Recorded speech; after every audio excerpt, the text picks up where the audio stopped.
All right, folks, welcome. Hour number 2 of the Steve Malzberg Show, and I just want to fill you in on a couple of moves or non-moves by the U.S. Supreme Court today.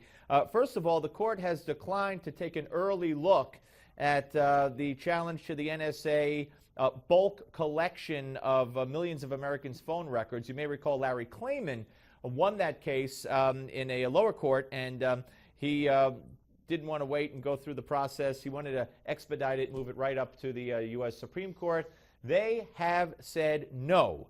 So he will have to take the next step now that there's an appeal and go through the courts and make its way up to the U.S. Supreme Court. Also, and this is very significant as well, the court has refused to hear an appeal from Christian photographers, 2 Christian photographers. They were fined and admonished by the New Mexico State Supreme Court, if you recall, for declining to work a same-sex marriage ceremony, or a same-sex ceremony, actually, in what could be a blow to religious business owners here. The decision not to take up the appeal means that New Mexico's ruling against them stands. Now, that ruling is only binding in New Mexico, but it could set a precedent that could be cited in subsequent cases. So that's a case that should get a lot of attention, a decision that should get a lot of attention, because, you know, these are 2 people who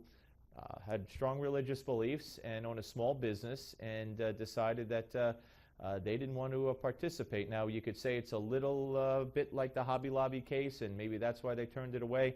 I don't know. We'll have to wait and see how this plays out. All right, joining us now, ladies and gentlemen, in just 1 second, I want us both to hear a soundbite, will be Roger Simon, co-founder and CEO of PJ Media. I want us both to watch this. If you're a young faculty member, in a lot of places, if you're a young member of a news department and you have the wrong views, meaning conservative, you have no career. This is just the most open, blatant example of the new fascism, which says, if you don't agree with us 100%, we have the right to punish you, unless you're like Hillary and like Barack Obama, and you recant. So they both had the same view in 2008 as he did. Yeah, and of course, that's Newt Gingrich weighing in on the fact that the Mozilla CEO was forced out of his position. We've been talking about that. And let's say hello to Roger Simon. Roger, thanks for coming on, sir. I'm very pleased to be here. How are you? Well, thank you very much. All right, so I know that you are happen to be a supporter of gay marriage, yet you too are very upset at what has happened here. Oh, it's appalling. I mean, you know, I don't care whether you're pro or anti-gay marriage. This is not democracy. In fact, it's really pretty scary. You know, the fact that someone who is as qualified as this guy Ike evidently was. I mean, he's the inventor of JavaScript, something that I use every day but don't understand. However, this man is obviously quite brilliant and is, you know, highly qualified to do this. And then because a few years ago he registered his preference by spending $1,000 against Proposition 8, he's out of a job. Now that's crazy, and that's not supposed to happen in America. Things like that were supposed to happen in the Soviet Union. This is way out of line. Absolutely, and it would be one thing if, you know, there was accusations that he treated employees poorly, he used gay slurs, anything. But to say that six years ago he exercised his perfectly legitimate right to support a proposition on a ballot in California, a proposition which passed, by the way, and to say now he has to go, you know what this is, Roger? I mean, well, it's an organized effort by a small group who are so well organized that they convince these companies that they're speaking for the masses when in fact they're not. Well, you know, what I wrote in my PJ Media piece is I compared these people to Robespierre. For those of you who remember your French Revolution, if not, go read Carlyle. It's a very interesting and instructive thing for our times, and I think everybody should think about it, is that sometimes causes, whether they're good causes or bad causes, can overwhelm themselves and then turn into fascist behavior. I mean, Robespierre, all his allies, he started to lop their heads off, as, you know, to the guillotine, we remember that. And the same thing, and one of the interesting things is Che Guevara is an example of someone who was very much a Robespierre, who his friends in the Cuban Revolution, when they were trying to get rid of Batista, who was a bad guy too, then went further and further and shot all his friends. This is kind of like American Robespierre is what we're watching. You're right, and and you point out in your piece at PJ Media as well that this list of who gave to Proposition 8 was leaked by the IRS back in 2012 to the Human Rights Campaign. Yes, the so-called Human Rights Campaign, because obviously that's a pretty bogus term for what they were doing and nothing to do with human rights. However, that's the truth. I mean, and we're at a time now, it's pretty, I don't know.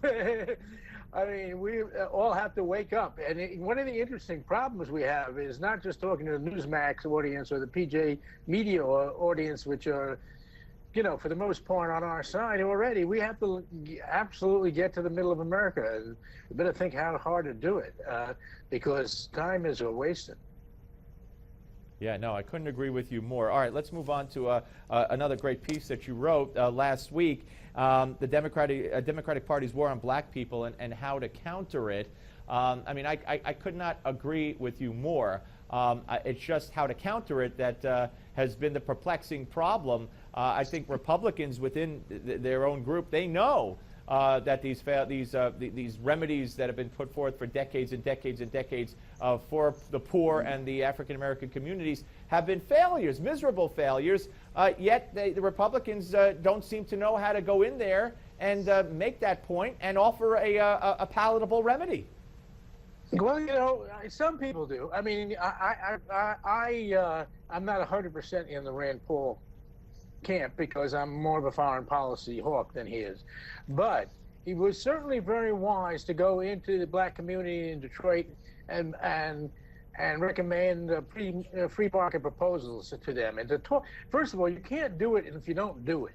And I think a lot of Republicans have sort of seeded the playing field. They hear themselves being called racist so much they go like this, right? And I don't, who wants to be called a racist? It's horrible. I was a civil rights worker in the '60s, so I mean, if I'm sort of immune to that because I gave. However, a lot of Republicans are, they get fearful about it. They should go offense. The offense is two things. One is call them racist, which they are. Two, go into the black community and actually make your proposals. Don't be afraid. A lot of those people are ready to hear it. I mean, they know that the war on poverty hasn't worked. I mean, they can look around. They know it better than we do. Yeah, I think you're right, and I hope you're right. Of course, when their quote-unquote black leadership, the Roland Martins of the world, the Al Sharptons of the world, the Jesse Jacksons of the world, poo-poo any Republican idea, try to make excuses for the Democrat programs that have been in place, try to say it's institutionalized racism that has to be overcome and Republicans are inherently racist, even though that's not true if you go all the way back, as you well know, to the percentages of the folks in the House and Senate that voted for civil rights legislation. It was the Republicans that got that passed. But, it's doing the convincing that's the hard part. It is hard, but if you don't do it, it won't happen. A and B. No, don't be I afraid agree. don't be afraid to call those people to call their leaders racist when they are, because they are they are racist. I mean, people are gentle about it and say, "Oh, they're race baiters." No, they're racists. That's what they are. So, I mean, a racist can be white, he can be black, he can be Asian, he can be anything, or she. And racists are racist. Racists are bad, no matter where they come from. And you call them. And racist. You're talking about, in other words, play offense. You're talking about the Sharptons and the Jacksons, etc. Exactly. I mean, they are the racists of America right now. One of the saddest cases in the whole black-white thing to me was Morgan Freeman, who I think we can all agree is one of the greatest actors currently living. If you haven't seen it, you should go back and look at his interview with Mike Wallace on 60 Minutes. It's fascinating. It was about several years ago, he did it. I think maybe 10 years ago, 8 years ago, in which Morgan Freeman speaks of he doesn't want a Black History Week, he wants an American History Week, Wallace, who was a straight line liberal, is shocked. What do you mean? And he says, "What?" He says to Wallace, "What are you?" He says, "I'm a Jewish American." He said, "Do you want Jewish History Month?" He says, "No." Well, then just treat me as Morgan, and I'll treat you as Mike. And you look at it and say, "Wow, whatever happened to that?"